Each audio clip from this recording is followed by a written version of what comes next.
तो प्रैक्टिकल में जाने से पहले हम ये अच्छे से समझेंगे कि हम इसे किस तरह से इस्तेमाल करने वाले हैं। तो ये जो पार्ट है, ये इसका रोटेट होता है।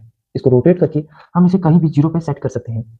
मान लीजिए आपने जब इसे जॉब के साथ टच किया, तो ये नीडल मूव होके वहाँ चली गई। तो आप इसे रोटेट करेंगे और इसे रोटेट करके अच्छे से इसको वापस 0 पे सेट करेंगे और इसको हम फिर आगे अलाइन करने के लिए आगे यूज़ करेंगे।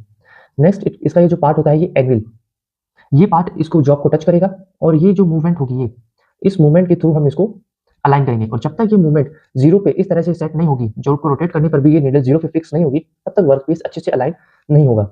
अगर हम इसकी बात करें, ये किस तरह से काम करता है, तो देखिए इसकी ये जो एंविल है, ये जब मूव करती है, तो ये इसका जो ये एक डिवीज़न दिख रहा है आपको हल्का-सा, ये देखिए, ये जो डिवीज़न है यहाँ से लेके यहाँ तक, इस डिवीज़न का मतलब है कि ये 0.001 इंचेस मूव कर चुका है।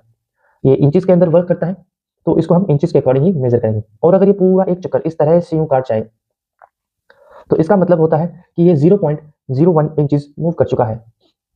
और अगर हम इसके बारे में बात करें, तो ये देखिए जब बेज़ल ऊपर की तरफ जाता है, तो ये क्लॉकवाइज़ घूमता है और जब बेज़ल नीचे की तरफ आता है, तो ये जो नीडल है ये एंटी क्लॉकवाइज़ जाती है। यानी कि डेविएशन अगर अपवर्ड है, तो ये क्लॉकवाइज़ घूमेगा और डेविएशन अगर डाउनवर्ड है, तो ये एंटी क्लॉकवाइज़ घूमेगा और अगर डेविएशन नहीं है, तो ये 0 पे स्टिल रहेगा।